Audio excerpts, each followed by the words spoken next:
Eng wangin nge netpack a hek lutuk kan ti fo trin na chan tuna hian kan solve dawn ani tun lain internet kan khuina sa ama chati rual chuanin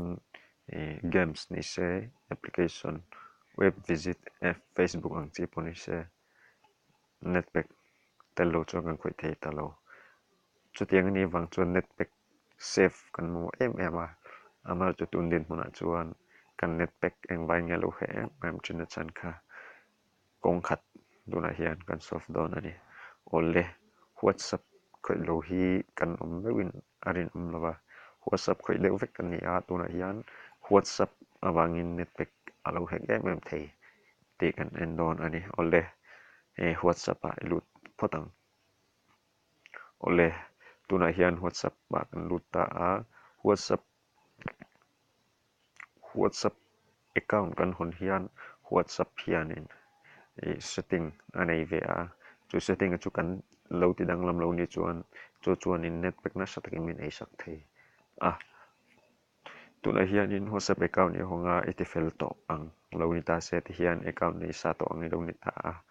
ole ti chuan in i WhatsApp a ilut ta a idu kan he lai sira button te click ang ole ti chuan setting a hian ilut ang setting a ilut ta a ti chuan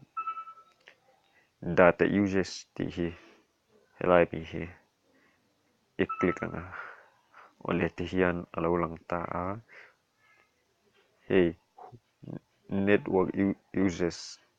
ti when using mobile data when connect on Wi-Fi ti te lang ta ole when using mobile data ilut ta ole heta hianin he tuna hian document hi katik ta achan katik na chan chu group vela PDF file ang chi document an lo share kha ama in lo in download mai ro se ti ka du wangin ti hian katik ta ani entirnan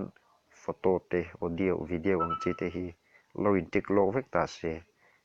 i riat me lo khan group vela an lo post ang zong kha ama in alo in download vek don ti na ani nang ma du wanga download ni lovin alo in download don chu chuan in netpack na sa takin airal don ti na ani chumi laka kan invent theina tur chuan when using mobile data I on atanga I online in heng te hi I set dang lam angai ta tuna hian photo chu mai in download me ro se ti du ni chuan photo chau I tik anga adang wi an tik vek anga ti chuan okay click mai don ni chuan chu tiang bok chuan when connect on Wi-Fi bi ka I online donin enge I duang in I set dang lam le mai don lai hi ama alo in download tur I duang chau kha photo lo ni ta se photo khai tik nga ba ka chu an tik vek anga I okay le mai don ani ole chu ti chuan in WhatsApp atanga I mobile netpack lo hek em tin tu chu ti khan kan solve thei to don ta ni na sa takin netpack alo save to don ani ole khati zong kha tun tuma netpack he lutuk laka kan ven theina turin kong khat kan solve theina chu ani ole kalomi rbk recording itan kan lo kir le ang